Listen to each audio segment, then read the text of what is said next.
Assalamualaikum dan salam sejahtera. Saya Nur Nadia binti Abu Seman serta rakan saya Alia Izzati binti Muhammad Adnan akan membentangkan tutorial 7 tajuk keciciran. Sebelum saya meneruskan dengan analisis video, saya akan menerangkan serba sedikit tentang keciciran. Keciciran ialah murid yang tidak mengikuti pendidikan wajib di sekolah atau murid yang tidak hadir ke sekolah selama 3 hari berturut-turut. Murid tersebut merupakan murid yang mendaftar tetapi tidak meneruskan persekolahan ataupun murid yang dianggap keluar dari sistem persekolahan sebelum menghabiskan tempoh persekolahannya. Video yang kami terima merupakan video temu bual berkaitan keciciran yang telah dijalankan di sebuah sekolah di Amerika. Terdapat beberapa faktor keciciran yang telah dinyatakan di dalam video tersebut. Faktor yang pertama ialah suasana di persekitaran kelas. Keadaan kelas sangat mempengaruhi emosi pelajar.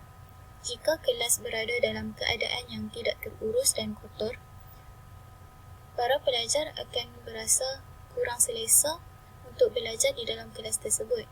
Sebaliknya, jika kelas berada dalam keadaan yang bersih dan cantik, mereka akan lebih bersemangat untuk belajar di dalam kelas. Yang kedua ialah cara pembelajaran di sekolah. Guru memainkan peranan yang sangat penting di sekolah.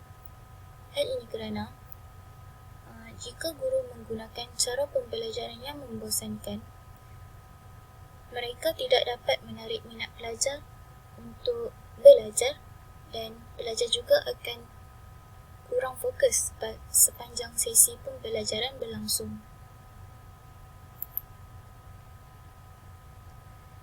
Yang ketiga ialah pengaruh rakan sebaya. Seperti yang kita tahu, pelajar mudah terpengaruh dengan rakan mereka. Dan ada sesetengah pelajar yang pergi ke sekolah hanya untuk bermain bersama rakan mereka. Hal ini akan menyebabkan pelajar tidak mengambil serius tentang pelajaran. Yang keempat ialah masalah keluarga. Ada sesetengah pelajar yang menghadapi masalah di rumah. Dan hal ini akan menjadikan mereka tertekan dan menunjukkan sikap memberontak di sekolah. Seterusnya, mereka akan terlibat dengan masalah disiplin dan dibuang sekolah. Selain itu, ada juga pelajar yang menghadapi masalah kewangan. Jadi, mereka perlu menyara kehidupan keluarga dengan bekerja sambilan. Hal ini akan menyebabkan mereka tidak dapat hadir ke sekolah. Yang kelima ialah mangsa buli. Gejala buli telah banyak berlaku di sekolah dan jika pelajar menjadi mangsa buli, mereka akan merasakan sekolah merupakan salah satu tempat yang tidak selamat bagi mereka. Jadi, pelajar tersebut akan memilih untuk tidak hadir ke sekolah bagi mengelakkan diri mereka daripada dibuli.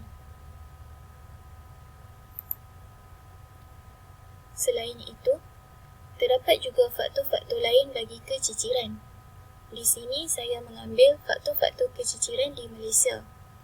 Yang pertama ialah masalah kesihatan. Ada sesetengah pelajar yang kurang bernasib baik kerana mempunyai kesihatan yang kurang stabil. Jadi, kehadiran mereka tidak memuaskan kerana faktor kesihatan. Yang kedua ialah masalah pengangkutan.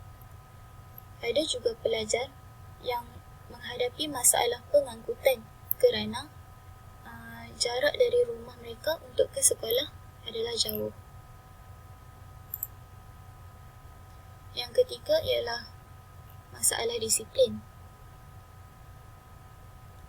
Pelajar yang sedang meningkat dewasa,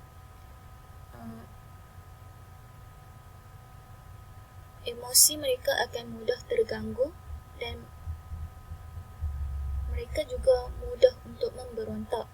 Jika mereka memberontak, mereka akan terlibat dengan gejala-gejala seperti gejala buli dan dadah. Dan mereka akan dibuang sekolah jika terlibat dengan gejala-gejala tersebut. Yang keempat ialah murid tanpa dokumen. Murid tanpa dokumen merupakan murid warga negara yang kelahiran mereka tidak didaftarkan di Jabatan Pendaftaran Negara. Seperti yang kita tahu,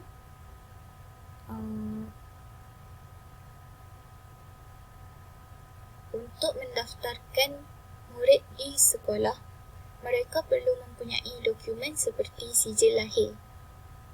Jadi, jika murid tersebut tidak mempunyai dokumen, mereka tidak dapat daftarkan diri ke sekolah dan menyebabkan keciciran.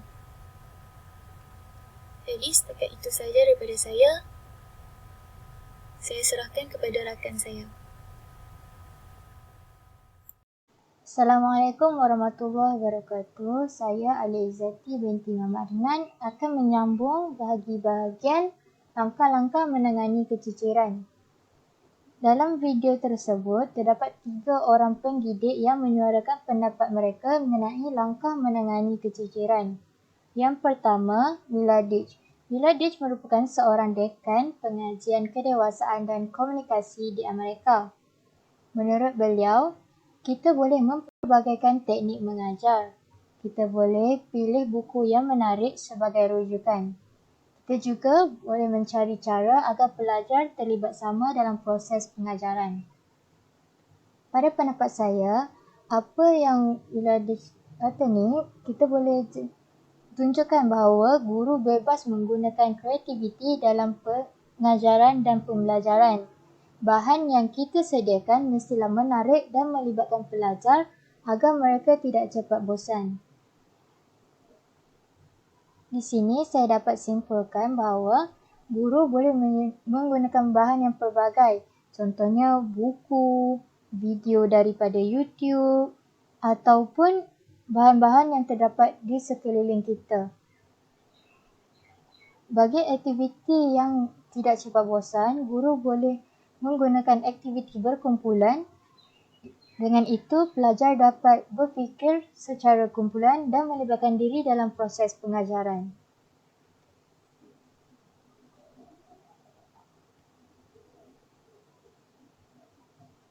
Seterusnya oleh David Thomas. David Thomas merupakan dekan pengajian kedewasaan dan komunikasi juga. Pendapat beliau, kita boleh memberikan pendedahan awal kerana pelajar sudah boleh berfikir tentang apa yang akan dipelajari di sekolah. Bagi saya, guru perlu menyediakan rancangan pengajaran agar sentiasa mengikuti silibus pembelajaran. Guru juga boleh memberi maklumat awal atau hint mengenai apa yang dipelajari pada hari seterusnya. Di sini kita dapat lihat bahawa objektif pembelajaran amatlah penting. Hal ini kerana pelajar akan lebih teruja jika mengetahui apa yang akan dipelajari. Pelajar juga akan cuba untuk mencari bahan ataupun info mengenai pengajaran yang akan berlaku seterusnya. Yang ketiga, oleh Ellen Abram. Ellen Abram merupakan seorang profesor bahasa Inggeris. Menurut beliau, sekolah perlu menjadi tempat yang pelajar suka datang. Sekolah juga perlu memastikan pelajar berasa selamat untuk datang. Hal ini kerana pelajar akan menganggap bahawa ada orang dewasa untuk bergantung harap sebagai penasihat, pembimbing dan pendidik. Pendapat saya mengenai apa yang diperkatakan oleh Ellen, sekolah perlu menawarkan khidmat nasihat dan kaunseling kepada murid yang mempunyai kecenderungan untuk keciciran sekolah. Seterusnya, dalam video itu juga terdapat beberapa langkah secara rawak yang disebut. Yang pertama, dekat Amerika, mereka membuat satu program iaitu sekolah bagi pelajar yang mengalami keciciran sekolah. Mereka juga mewujudkan pembimbing dan kaunselor bagi mereka yang berisiko untuk keciciran sekolah ataupun mereka yang telah dibuang sekolah. Mereka juga menyediakan lawatan ke rumah pelajar untuk mengenal pasti masalah-masalah pelajar. Bagi pelajar yang tiada kenderaan, mereka juga menyediakan kenderaan untuk ke sekolah. Ketika musim sejuk, sekolah mereka juga ada menyediakan kot secara sewa untuk mengelakkan pelajar menggunakan alasan tiada baju sejuk untuk ke sekolah. Jika di dalam Malaysia, program yang dilakukan oleh Kementerian Pelajaran juga telah diwujudkan. Yang pertama, Kementerian Pelajaran telah melaksanakan program SIFA Murid Cicir.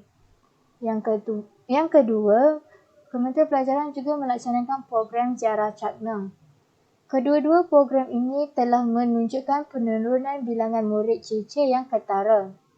Hal ini kerana masyarakat juga memainkan peranan untuk melaporkan kepada Pejabat Pendidikan Daerah, Jabatan Pendidikan Negeri, Lembaga Zakat dan juga Jabatan Kebajikan Masyarakat.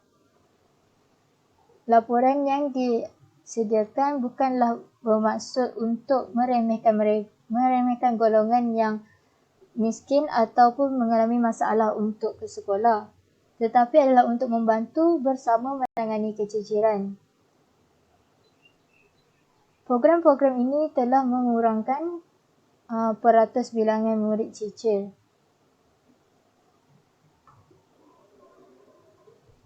Baiklah, sampai sudah di penghujung.